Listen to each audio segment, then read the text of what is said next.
തെരഞ്ഞെടുപ്പ് പ്രവർത്തനങ്ങളുടെ ഭാഗമായി ബി.ജെ.പി. കുന്നത്തനാടിൽ ജനകീയ മുന്നേറ്റ സദസ്സ് നടത്തി. പട്ടിമറ്റത്ത് നടന്ന ജനകീയ മുന്നേറ്റ സദസ്സ് ബി.ജെ.പി. സംസ്ഥാന സെക്രട്ടറി എം.ടി. രമേശ് ഉദ്ഘാടനം ചെയ്തു. ജനങ്ങളുടെ അടിസ്ഥാന പ്രശ്നം പരിഹരിക്കണമെങ്കിൽ നാട്ടിൽ വികസനത്തെക്കുറിച്ചൊരു കാഴ്ചപ്പാടുള്ള ഗവൺമെന്റ് ഉണ്ടാവണം.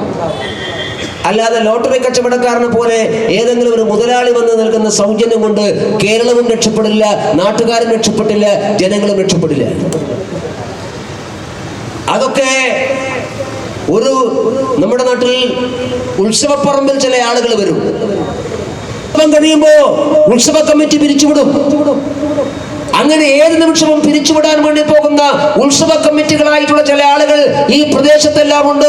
ആ ഉത്സവ കമ്മിറ്റിക്ക് പുറകെ പോയ നിങ്ങളുടെ മടിശീലി അടക്കം ഒഴിഞ്ഞു പോകുമെന്ന് മനസ്സിലാക്കാൻ നിങ്ങൾക്ക് സാധിക്കണം.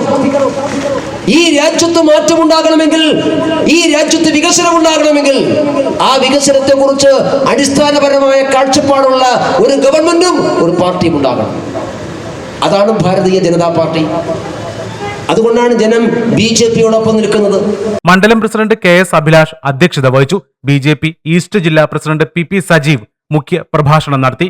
ബി.ജെ.പി. സംസ്ഥാന സമിതി അംഗം വി.എൻ. വിജയൻ, സംസ്ഥാന കൗൺസിൽ അംഗം കെ. ചന്ദ്രമോഹനൻ, ജില്ലാ ഉപാധ്യക്ഷന്മാരായ മനോജ് മനകേകര, സി.എം. മോഹനൻ, പ്രസന്ന വാസുദേവൻ, കെ.എൻ. ഗോപാലകൃഷ്ണൻ, ജില്ലാ general secretary Sooraj John, Mahila Morcha ജില്ലാ പ്രസിഡന്റ് ശ്രീജ ലാൽജി, മണ്ഡലം ജനറൽ സെക്രട്ടറിമാരായ സുമേഷ് സോമൻ, അരുൺ കോലത്ത് തുടങ്ങിയവർ പ്രസംഗിച്ചു. News desk C news Kerala.